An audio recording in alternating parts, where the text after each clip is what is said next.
Hi there. This is Brother Merrill's Inspirational Stories. I'm going to tell 3 stories that are contained in this wonderful book, The Logan Temple, The First 100 Years.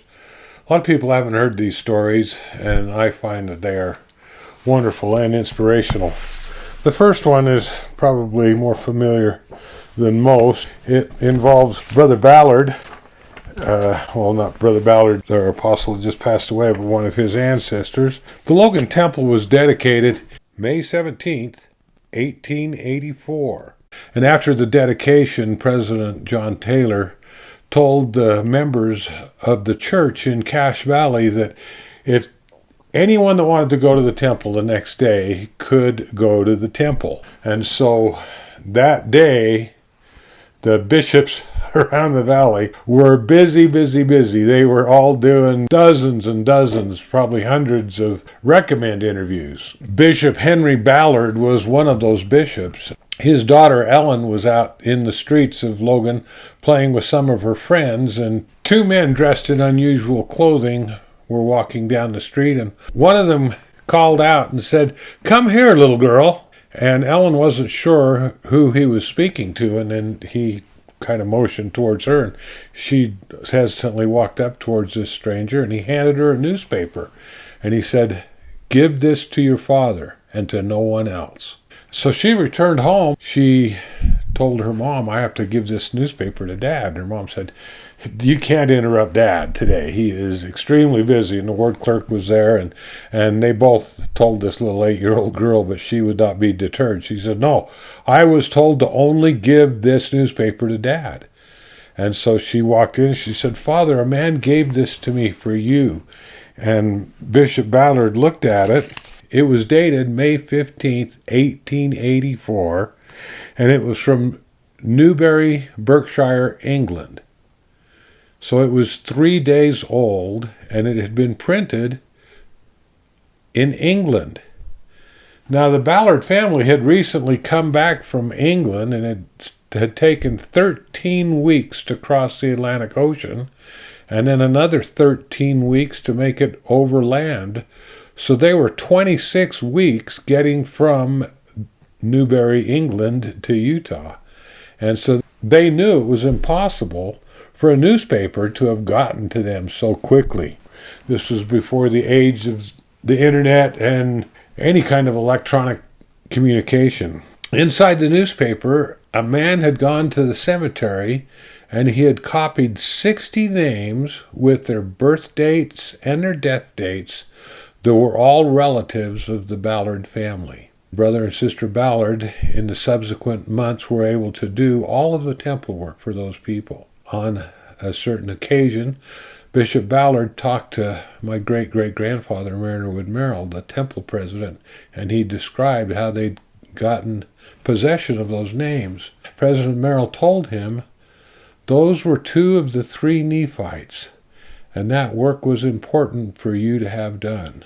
In the 1950s, the Ballard family sponsored a member of the church from England who was a genealogist specialist. He brought a microfilm of that newspaper.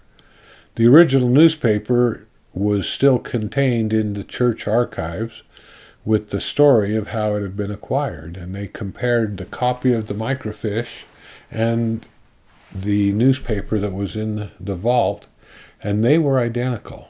Temple work is the major gathering of Israel, and the Lord will bless us so we can get that work done. That's my first story. My second story is one of my favorites from this book. Brother Samuel Ruskelly was the recorder at the Logan Temple. He worked with my great-great-grandfather, and during the polygamy wars, the United States government became very agitated with the Church of Jesus Christ of Latter-day Saints and their leaders. Many of the leaders were imprisoned, and one of the last temples that did polygamous marriages was the Logan Temple. Brother Ruskelly was at the temple by himself one day. Those of you that know about temples know that there are doors on the east side of the temples, but we don't use those. They're for another occasion. Someone was pounding on the doors, the east doors of the Logan Temple. So Brother Raskelly, he went up and walked around, and there were 2 U.S. Marshals at the door. And he said, "What do you want?" And they said, "We've come here to confiscate all of your marriage records. We need records of all the polygamy marriages that have taken place here at this temple." And Brother Raskelly started to walk away, and he said, "There are no records here for you." And then he scurried around in front of the temple and locked it.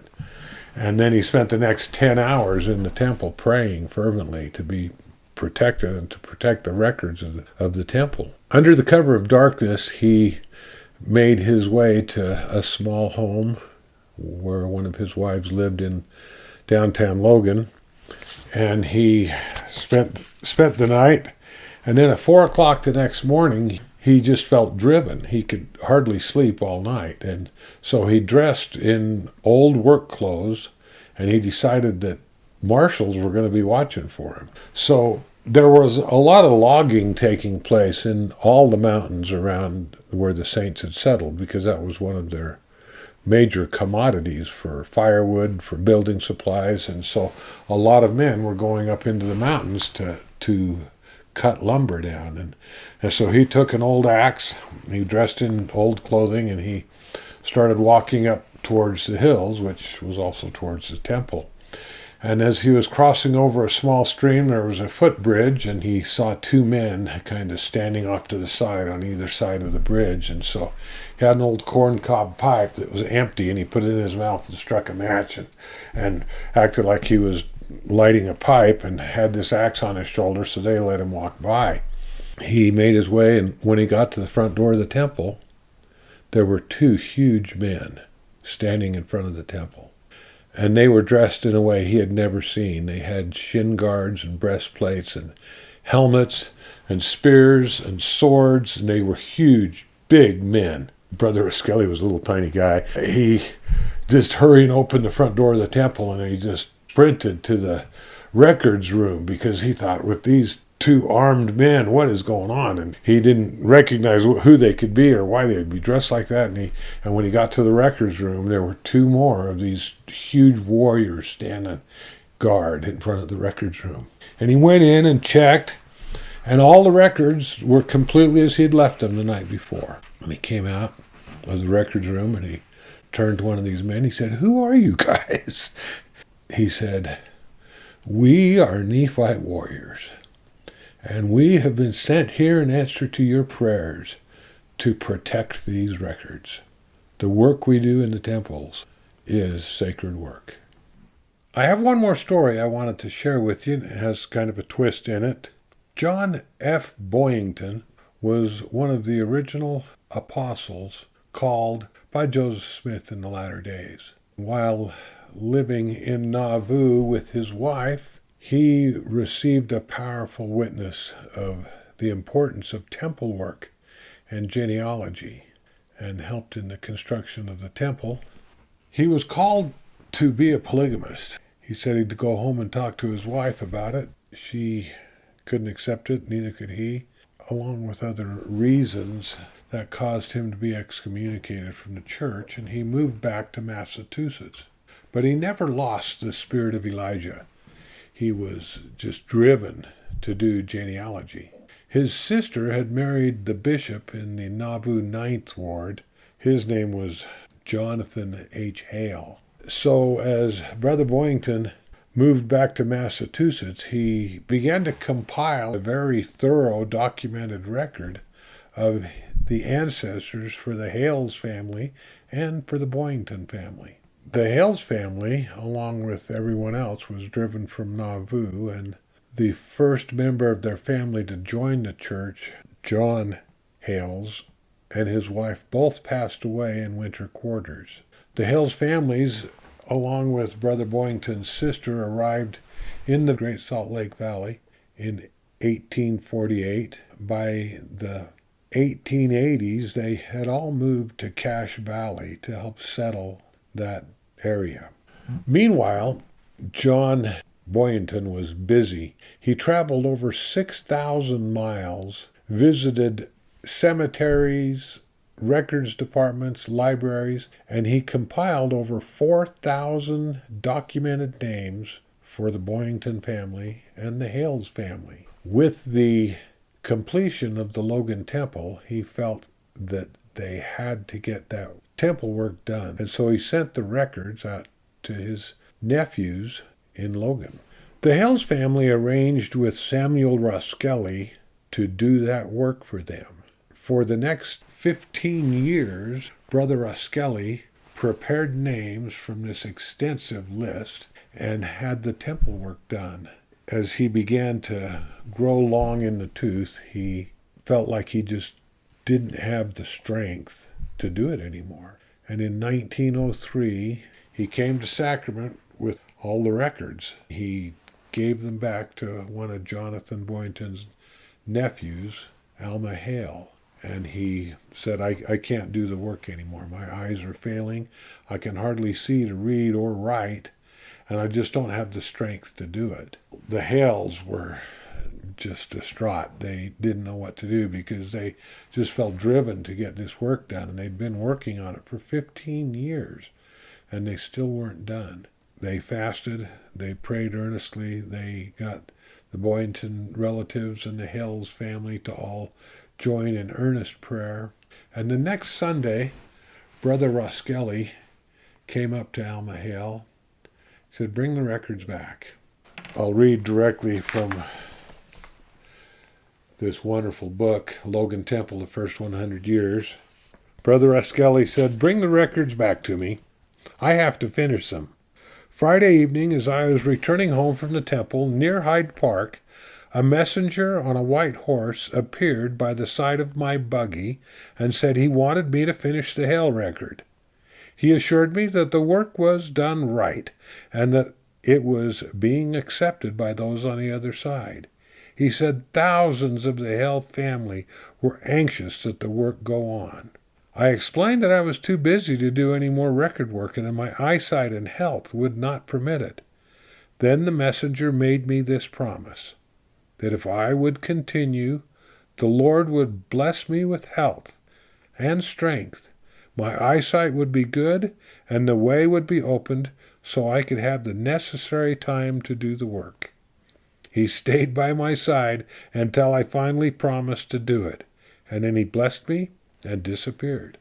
Brother Roskelly described his messenger to Brother Hale, and Brother Hale said, why, that's my own father, Jonathan Harriman Hale, the first of the Hales to join the church in 1834. He died in 1847 at winter quarters. When Brother Roskelly finally finished the work, he said it was the greatest load that he'd ever carried lifted off his shoulders. And the promise made to him by that heavenly messenger had been fulfilled. He had taken off his glasses that very night and never wore glasses again for the remainder of his life. Later that year, the Hale family had a week-long reunion in the temple, about 1905, when they completed the last baptisms and endowments. Then on Friday afternoon, the last sealing was done for over 4,000 family members. As President Mariner Merrill was riding home from the temple that evening, as he cleared the hill in Smithfield, it was his tradition to turn and take one look at the temple as he went over the north side of the hill towards Richmond. And he was shocked when he turned and saw that the temple appeared to be on fire. The light was emanating from it, and he stopped, very worried, and looked and studied it for a while, and then felt a reassurance. There were no yellow streaks of flame. There was no red glow. But the temple was illuminated brightly. But he felt a calm assurance, and he went home that night feeling that the temple was safe. Again, from this book, it says, the whole temple was filled with light, and the outside of the building shone with a pale pink glow. All the people in the neighborhood gathered to watch the phenomenon, and said they heard heavenly choirs singing for nearly 2 hours. Everyone marveled at the sight, for there were no electric lights or other means of lighting the building until 10 years later. That same thing happened the following night, with all the rooms and the building lighted and the heavenly choir singing. President Merrill knew that they had a very wonderful heavenly manifestation. And when he reported the incident to President Wilford Woodruff, he was told that the Hail and Boyington families had been permitted to come from the other side to celebrate, to rejoice, and to sing at their deliverance in the Logan Temple. Temple work is the gathering of Israel. Most of the people that we do temple work for accept that work. So when you are in the temple, whether you are doing your own family names or doing someone else's, listen to those feelings and you'll become acquainted with those individuals because they're with you and they're accepting the work. This has been Brother Merrill's Inspirational Stories. I promise you, as you listen to the feelings of your heart, you can know the truth of all things. I hope you've enjoyed these stories. Thanks for watching. Tune in every Saturday. I'll post more stories. Thank you.